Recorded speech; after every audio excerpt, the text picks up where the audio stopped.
नमस्कार, स्वागत है एक नए वीडियो में। कैंपस एक्टिवेट के रिजल्ट्स आ चुके हैं, देखते हैं क्या-क्या रही इनकी प्रेजेंटेशन, टेक्निकल एनालिसिस 3 महीना पुराना चार्ट देखने की कोशिश करेंगे। चलिए शुरू करते हैं।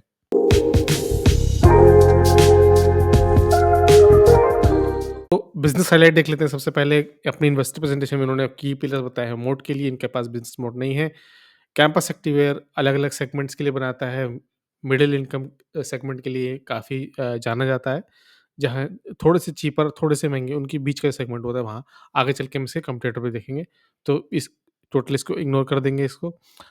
अ, 60 नंबर ऑफ लॉन्चेस को भी इग्नोर करेंगे। मैन्युफैक्चरिंग देख लेते हैं कि सबसे पहले 3 जगह मैन्युफैक्चरिंग होती है, हरिद्वार में, गन्नौर में और बड्डी और देहरादून में। कुछ ये इन हाउस करते हैं, कुछ ये आउटसोर्स करते हैं। अगर आप शू के जो अपर पार्ट है वो देखोगे आप, तो 18.6% जो है इनका इन हाउस है, बाकी आउटसोर्स है। शू सेल में देखोगे आप, जो सोल होते हैं उसके, वो 36.1% इन हाउस है, बाकी आउटसोर्स्ड है। असेंबली पूरी खुद करते हैं, बड्डी देहरादून में करते हैं। अ, एनुअल असेंबली जो कैपेसिटी है इनकी 35.7 मिलियन पेयर्स की है। याद रखिए पेयर्स, एक अकेला जूता नहीं, पेयर्स।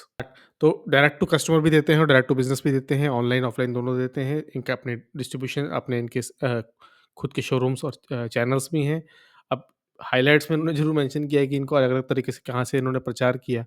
मैं ये देख रहा था कि जो इम्प्रेशंस है उसमें इन्होंने यूटिलिटी ऐप्स में ज़ोमैटो भी दे दिया। अब ज़ोमैटो से जूते का प्रचार कैसे हो रहा है I don't know, but I hope कि ये ब्लिंकिट हो और उसको ये पैरेंट कंपनी ज़ोमैटो को दिखा रहा है। वरना तो ये ज़ोमैटो में जूते का इंप्रेशन देख के क्या ही करेगा कोई इंसान।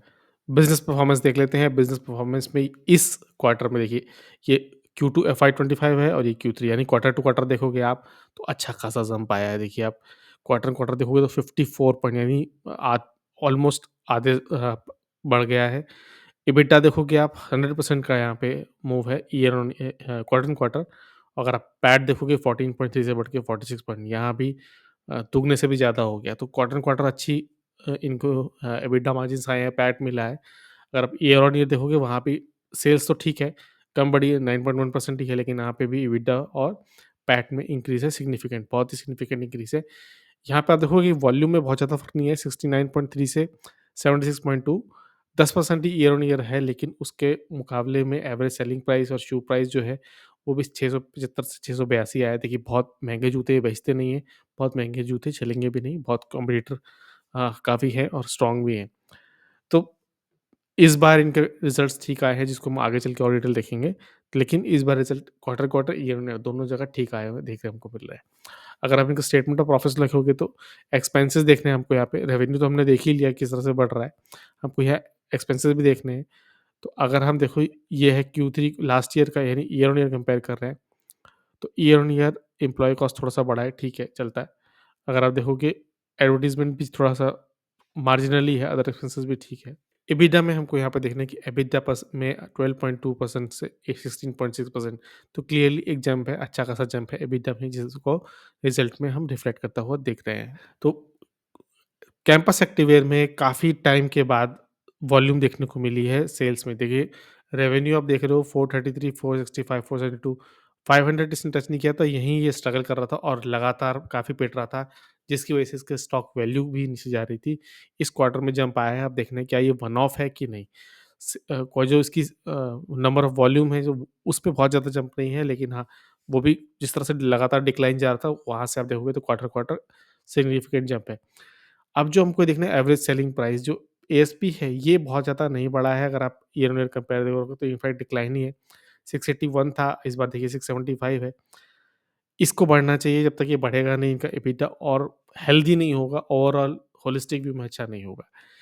एनुअल कैगर आप छोड़ दीजिए, एफआई 21 को ले रखा है, यहाँ तो सेल नहीं हुई थी, तो जो 5 साल का कैगर है इसको लेना ठीक बनेगा नहीं। सेगमेंट सिमिलरली मैनुअली देख लेते हैं, यहाँ पर भी एफआई 21 को लिया है, जहाँ पर कोविड के कारण कुछ सेल नहीं हुई थी, तो ये भी बहुत ज़्यादा इफेक्टिव नहीं होगा। अगर आप रेवेन्यू फॉर ऑपरेशन देखोगे, यहाँ भी बढ़ा है। एबिटा देखिए, अगेन जो आप देखोगे Q3 FY23 में और Q3 FY24 में, यहाँ देखिए 92.8% का मार्जिन था। यहाँ से घटते यहाँ पे 85.9 है, तो 16.7% का इन्होंने वापस लिया है, लेकिन याद रखिए 19.9, 21.5 भी इसका था। तो वापस गेन करनी होगी।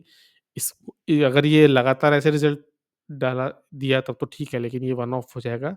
सिमिलर कहानी हमको पैट में भी देखने को मिल रही है। शूज़ सेल्स के मामले में ना अक्सर फुटवियर मार्केट में हमको ये वाला ग्राफ ज़रूर देखने को मिलता है। यही कहानी आपको बाटा में देखने को मिलेगी, यही कहानी आपको रिलैक्सो में देखने को मिलेगी। वो यहाँ पे एड्रेसेबल मार्केट देखेंगे कि एड्रेसेबल मार्केट कितना है, 662 बिलियन का है और इंडियन मार्केट देखिए कितने का है। तो यहाँ पे आपको दिखाएँगे कि ग्रोथ बहुत है, एक्सपेंशन बहुत है, लेकिन ऐसा कुछ भी नहीं हो रहा है। बहुत सारे ब्रांड्स हैं आजकल ऑनलाइन मार्केटिंग के थ्रू मिल रहे हैं। तो ऐसा नहीं है कि जो जो ऑर्गेनाइज़्ड मार्केट है या लिस्टेड मार्केट है, उसमें बहुत ज़्यादा स्कोप है। तो इस नंबर से हमें बच के रखना है। यही नंबर आपको बार-बार देखने को मिलेगा कि यूएस में इतना है, चाइना में कितना है, इंडिया में कितना है। इंडिया में अलग चलता है, हम इसको यूएस, चाइना से नहीं कंपेयर कर सकते। मेरा पर्सनली यही फ़ील करना है। आपका अगर डिफरेंट फ़ील करते हो तो ठीक है, बट मेरा पर्सनली ये फ़ील है कि आप इसको कंपेयर नहीं कर सकते। यूएस में, चाइना में एनुअल फुटवियर कंजम्पशन है वो डिफरेंट होती है, इंडिया में डिफरेंट होती है। अब किस से कंपेयर कर रहे हैं आप देखिए कि एंट्री सेगमेंट जो ₹1000 से कम है वहाँ ये रिलैक्सो, बाटा, लिबर्टी से कम्पीट कर रहे हैं। जो सेमी प्रीमियम है 1000 से 1500 के बीच में वहाँ बाटा, लिबर्टी से कर रहे हैं और जो उसके ऊपर है 1000 1500 से 3000 वहाँ ये रीबॉक, पूमा, लिबर्टी से कर रहे हैं और इसके ऊपर जो अ, प्रीमियम प्लस है वहाँ ये पूमा, एडिडास और नाइकी से कर रहे हैं। तो इनका जो सेगमेंट का रेवेन्यू कंट्रीब्यूशन आप देखोगे तो एंट्री चाहिए आएगा 47.6 तो अफोर्डेबल शू मार्केट में फुटवियर में है, तो वहीं से इनका सबसे बड़ा अर्निंग रेवेन्यू आता है और यहाँ पर कंपटीशन काफ़ी है। रिलैक्सो के नंबर हमने देखा है कि हर क्वार्टर ही घटिया से घटिया और उससे भी घटिया आ रहे हैं। कैंपस की भी इसलिए पिटाई चल रही थी, बाटा की भी पिटाई इसीलिए हुई थी। तो मार्केट ऐसा नहीं है कि वन वे है, ये पूरा ओवरऑल सेगमेंट ही, पूरा ऑर्गेनाइज़्ड मार्केट ही सफ़र कर रहा है। तो अगर आप देखोगे 8,203 करोड़ की कंपनी है, स्टॉक भी अभी पिटने के बावजूद भी 69 का है। याद रखिए 7% गिरा था, उसके बाद भी 69 का है, सस्ता नहीं है।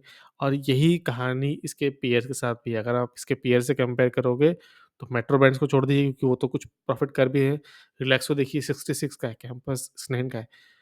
खाया-पिया कुछ नहीं, ग्लास तोड़ा बरहाना, इतना अच्छा है नहीं जितना आ रहा है। क्वार्टरली भी आप देखोगे तो ये लगातार पता नहीं कब से 300-400 में स्ट्रगल कर रहा था। इस बार ज़रूर सेल्स नंबर बढ़ के आया, रेवेन्यू बढ़ के आई है। बट अगर आप देखोगे कंसिस्टेंटली ये डाउनफॉल ही था इसका। और ऑपरेटिंग प्रॉफिट में देखोगे वहाँ भी था। मार्जिन तो बीच में देखिए गिरते-गिरते 12% पे हो गए थे, 11% था लास्ट क्वार्टर। इस बार 16% आया है। इसीलिए हमको देखना है क्या ये वन ऑफ तो नहीं है और ट्रेडिशनली दिसंबर क्वार्टर में इनका जो रेवेन्यू होता है बढ़ के भी आता है। सर्दियों में थोड़े से ठंड की वजह से जूते थोड़ा और भी बिकते हैं।